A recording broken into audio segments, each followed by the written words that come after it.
Hola a todos, ¿cómo están? Hoy les vamos a hablar de volúmenes y capacidades pulmonares. Esta tutoría la hacemos como método de estudio para el laboratorio que van a tener. Entonces, cuando iniciamos hablando de volúmenes y capacidades pulmonares, vamos a estar hablando de los mililitros que vamos a estar moviendo en cada respiración. Entonces, digamos que estos volúmenes pueden ir variando según el esfuerzo tanto inspiratorio como expiratorio que vamos a generar, y las capacidades van a ser la sumatoria de diferentes volúmenes para darnos algún tipo de característica del sistema respiratorio. Entonces, vamos a ver que los volúmenes pulmonares, tenemos el volumen corriente, que es el volumen en que se inspira o expira en cada respiración normal. Es decir, la que estamos teniendo en este momento todos. La normalita, la que no requiere ningún tipo de esfuerzo adicional. Esta va a ser aproximadamente de 500 mililitros. En cuanto al volumen de reserva inspiratorio, va a ser ese volumen adicional de aire que se puede inspirar cuando hacemos un esfuerzo inspiratorio marcado, y esto va a ser adicional del volumen corriente normal. Esto va a ser aproximadamente de 3.000 mililitros. En el volumen de reserva expiratoria va a ser ese volumen adicional de aire que podemos sacar también haciendo un esfuerzo. Esto va a ser aproximadamente de 1.100 mililitros. Y el volumen residual va a ser ese volumen que queda en los pulmones siempre, el que no se va a salir porque es el que nos da como tal, como un tipo de estructura y la forma de los pulmones. No se puede salir. Y ahora hablando de las capacidades, como les decía antes, estas van a mezclar volúmenes y nos van a dar como una característica de lo que es el sistema respiratorio como tal. Entonces, la primera va a ser la capacidad inspiratoria. Este va a sumar el volumen corriente y el volumen de reserva inspiratorio. Y con esta capacidad vamos a ver que es todo el volumen que podemos inspirar en total. Y esto va a ser aproximadamente de 3.500 mililitros. La capacidad residual funcional va a ser el volumen de reserva inspiratorio con el volumen residual. Y esto quiere decir que es ese aire que se queda en los pulmones después de una expiración normal. Entonces, esto va a ser aproximadamente 2.300 mililitros. La capacidad vital va a ser el volumen de reserva inspiratorio, el volumen corriente y el volumen de reserva expiratorio. Es decir, que es la cantidad de aire que yo puedo expulsar después de haber hecho una inhalación profunda. Esto va a ser aproximadamente de 4.600 mililitros. Y la capacidad pulmonar total va a ser la capacidad vital con el volumen residual. Esto quiere decir que es un volumen máximo eh, al que se pueden expandir los pulmones, contando con el máximo esfuerzo posible. Aproximadamente va a ser 5.800 mililitros. Entonces, con estas dos tablitas y esta diapositiva, la idea es que vayan revisando em, cómo se compone este flujograma y que nos muestra en tiempo y en volumen. Listo. ¿Qué factores me puede afectar estos volúmenes? El primero va a ser la edad. La capacidad funcional residual va a aumentar 16 mililitros por año. Entonces vamos a ver que desde los 30 hasta los 70 va a ir aumentando gradualmente. El volumen residual también va a ir aumentando gradualmente conforme aumenta la edad, igual que la capacidad residual funcional, como lo vimos. ¿Qué significa esto? Si ven en esta gráfica, vamos a tener la capacidad pulmonar total estable. Es decir, que este aumento de estas capacidades va a ser a la expensa de disminución de otros volúmenes o capacidades. Otros factores que nos lo pueden afectar va a ser el sexo. Digamos que si tenemos un hombre y una mujer del mismo tamaño, la mujer va a tener una capacidad residual funcional menor esta diferencia va a ser del 10%. El grupo étnico, lo que dicen es que puede tener influencia tanto la geografía, la dieta, los niveles de actividad física. La estatura va a estar va a estar directamente proporcional. ¿Por qué? Porque entre una persona sea más alta, va a tener unos volúmenes más altos. En cambio, con el índice de masa corporal, que lo que nos habla, digamos, que lo que nos puede llegar a hablar de una obesidad, va a ser inversamente proporcional. Las personas que son obesas van a tener una menor capacidad pulmonar. ¿Qué otros factores lo pueden afectar? La posición. Y en esta gráfica lo que quiero que se lleven es que miren cómo van variando la posición de la persona y cuando ya está de pie o cuando está sentada, va a tener una mayor capacidad funcional residual. Y en esta también, en este gráfico, lo que nos muestra es que una persona de pie va a tener un volumen mayor de 3 litros en comparación a una persona que está acostada. Aquí acostada, boca arriba, con un valor, con un volumen menor. Aquí también lo podemos ver. Entonces vamos a ver que el que mayor tiene va a ser la persona sentada, la persona cuando está acostada va a disminuir y el prono, que como ustedes han visto en sus clases de anatomía, va a ser esa persona que está acostada boca abajo, también va a aumentar esta capacidad pulmonar. Listo, entonces ahora hablando un poco de cómo tal, qué es la espirometría, vamos a ver que este es nuestro espirómetro. Y aquí tenemos un tambor flotante. Este tambor flotante está lleno de aire u oxígeno. Este tambor se encuentra en una cámara de agua, que es lo que hace que le permita, digamos que, o subir o bajar dependiendo del estímulo que estemos generando en la boquilla. Entonces, cuando la persona inhala o exhala, este tambor se va a poder mover. Como vemos, este tambor también está aquí, anclado a un contrapeso. Y este movimiento es lo que nos va a permitir el registro como tal de los volúmenes que vamos a estar evaluando. En cuanto a la espirometría puede ser estática o dinámica. La estática principalmente nos va a medir los volúmenes así como fijos. Y la dinámica nos va a estar hablando de este flujo. ¿Listo?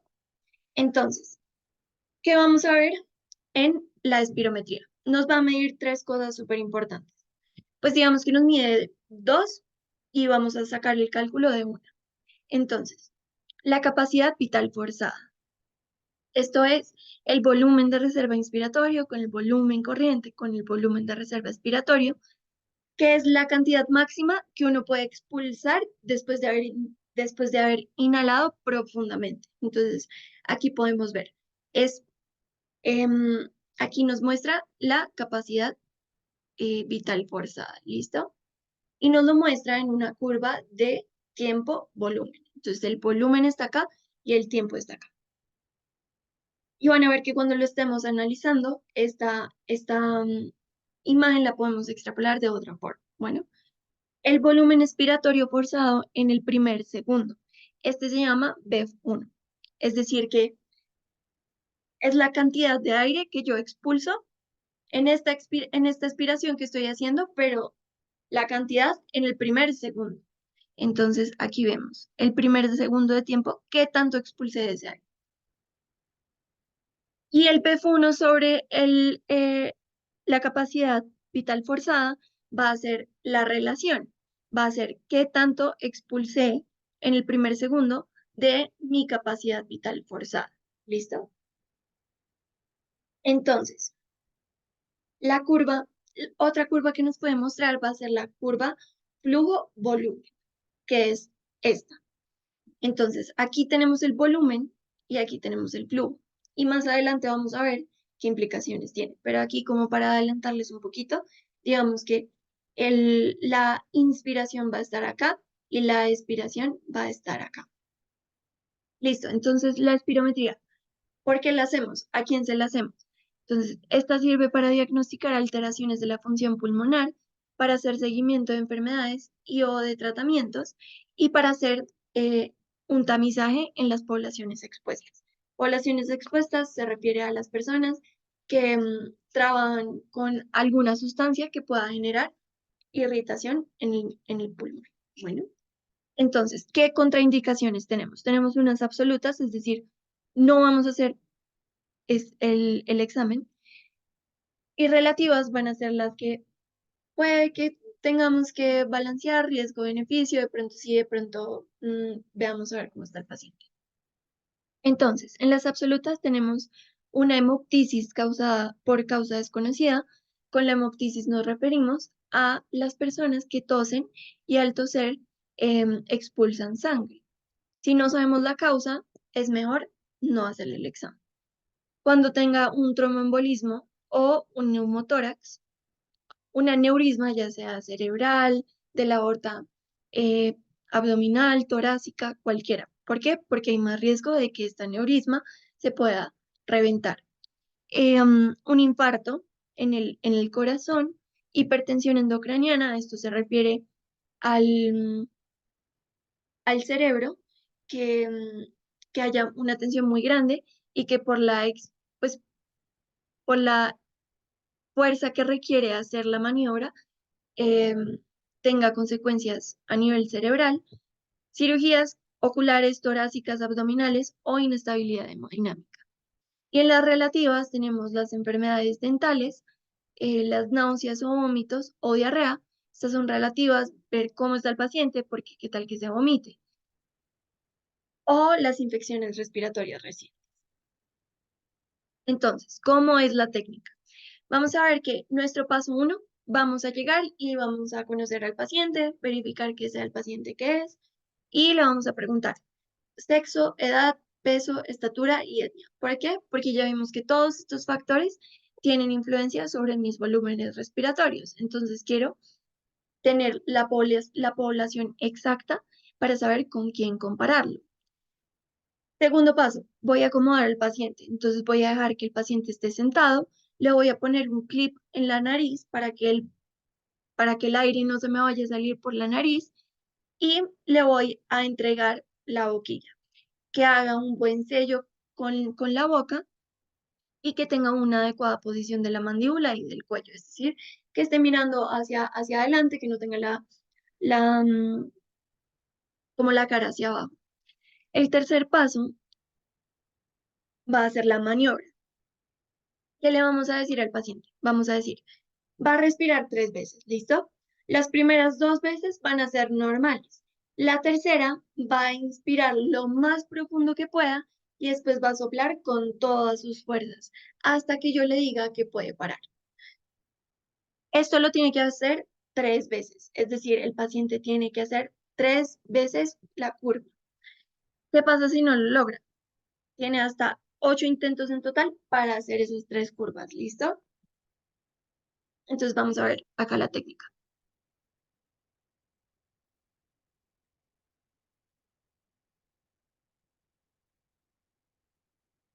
Entonces aquí podemos ver cómo se va traduciendo.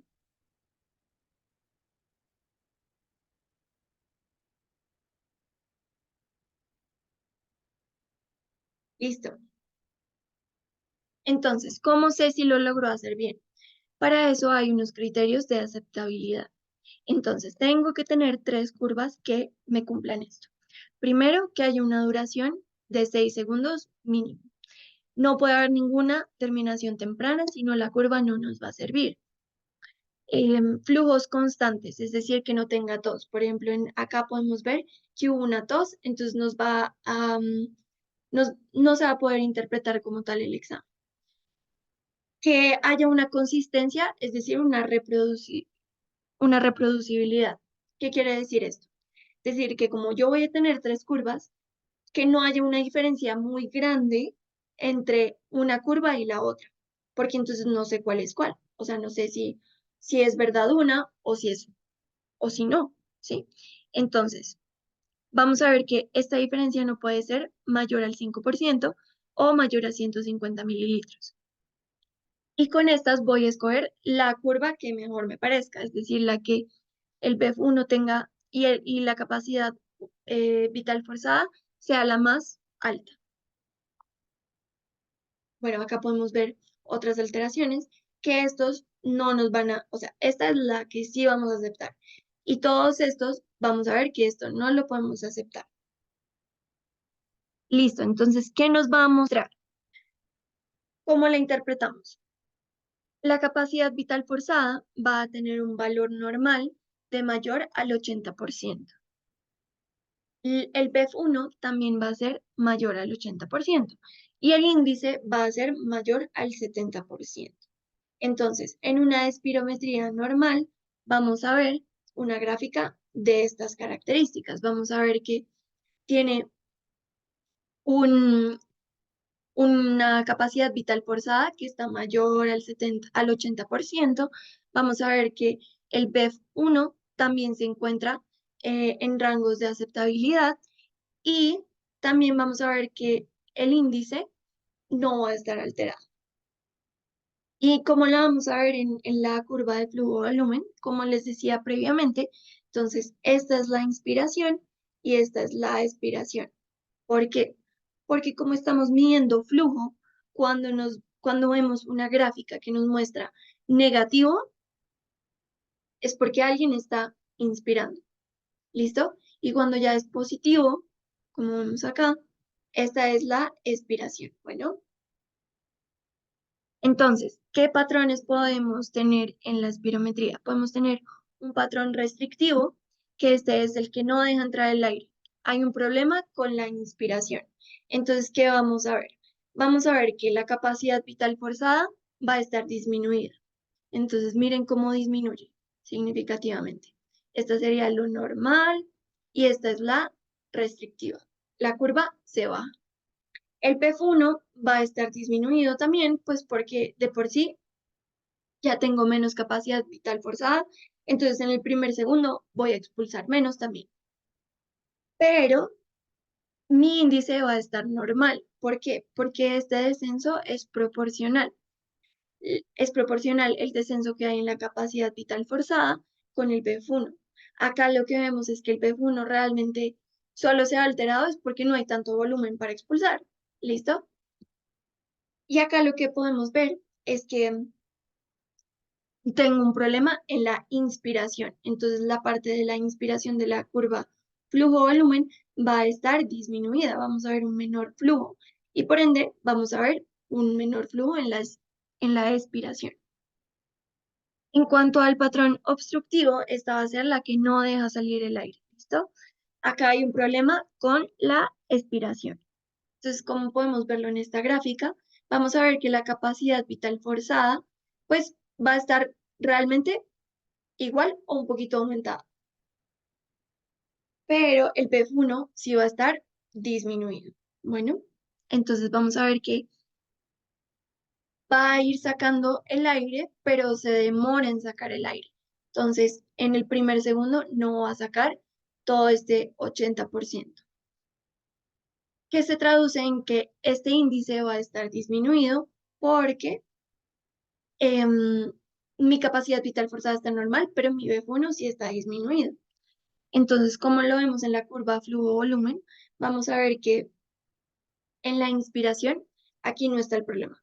Podemos inspirar, pues inspiramos un poquito menos, digamos, pero el problema más marcado está es en la expiración, porque nos vamos a demorar, expirando, ¿listo?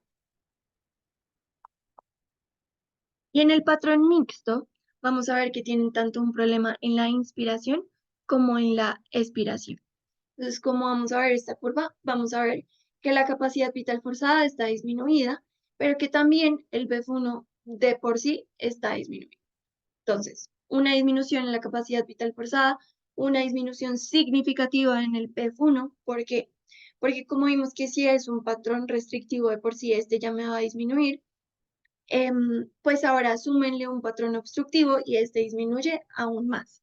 Y nuestra relación, por eso, sí va a ser, eh, va a estar disminuida. Y como lo vemos en esta curva flujo-volumen, vamos a ver que tenemos un problema tanto en la inspiración, tenemos un volumen pequeño en la inspiración y en la expiración se demora, se demora, se demora, pero también el BF1 disminuye bastante. Y acá les dejo unas tablas para que puedan repasar y puedan como estudiar para su laboratorio o reforzar su laboratorio en cuanto a los patrones que podemos encontrar en la espirometría, en el obstructivo, en el restrictivo, en el mixto y cómo se vería cada uno de los parámetros que evaluamos en cada patrón. Y esta otra gráfica que me pareció muy bonita, que nos muestra también diferentes como relaciones entre el BF1, el volumen corriente y pues para que la puedan estudiar. Muchas gracias.